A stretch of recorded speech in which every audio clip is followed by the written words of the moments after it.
The allures of growth and development versus the shackles of epileptic power are increasingly becoming parallel lines that contrast in Nigeria.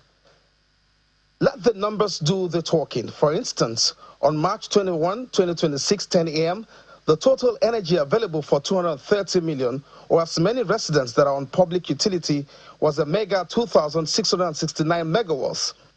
UNILAG got the lowest number, 80 megawatts. Kaduna, Kano, Jos, Ikeja, Disco, Enugu Disco, Benin, Ibadan, Eko Disco, while Abuja got 514 megawatts as its highest energy supply.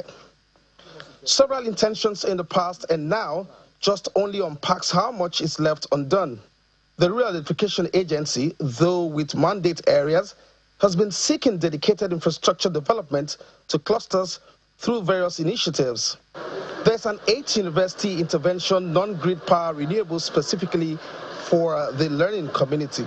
As you well may know, with such great and big university that is developing, evolving, sitting in the heart of a Akoka, you would expect that certain needs will always be stretched either to the spot demand or to the point where this infrastructure will continue to need expansion and support. One of those infrastructure is electricity energy supply. And through either alumni, through the university, either through subventions and various government programs, federal government programs, we've seen interventions either in buildings, either in power supply, in generator, alternative power. Recently, the University of the Faculty of Law had a donation for a solar panel and all of that. But it seemed like the federal government is saying to itself, look, let's have a holistic look at the energy need and supply and demand of this university.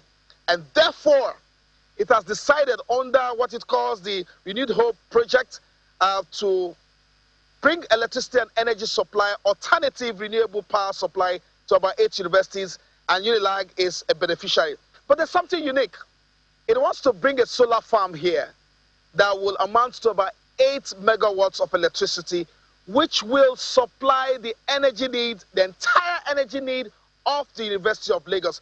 But that's not the biggest news. The biggest news is that that solar farm will be situated on this water. UNILAG doesn't just accept projects. They want tailor-made, value-adding, direct impact, hands-on collaboration projects, and this is no exception for them. The idea is, long after the project is standing, there can be a transition for maintenance and management systems owned by the university. Through various collaborations with various universities, we have things like design studios, incubation hubs.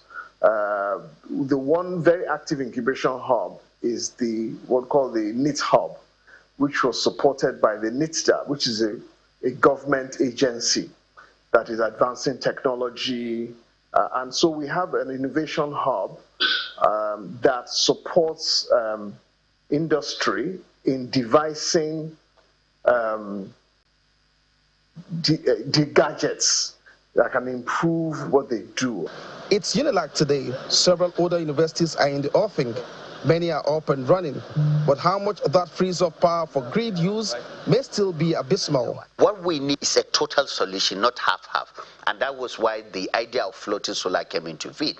It's very simple. We have already identified the parts of the lagoon that we are going to put the panels, and how we are going to protect it, and how we would draw the electrons using an underground cable to the main substation at the university and inject it to all the consumption points within the university. It's as simple as that.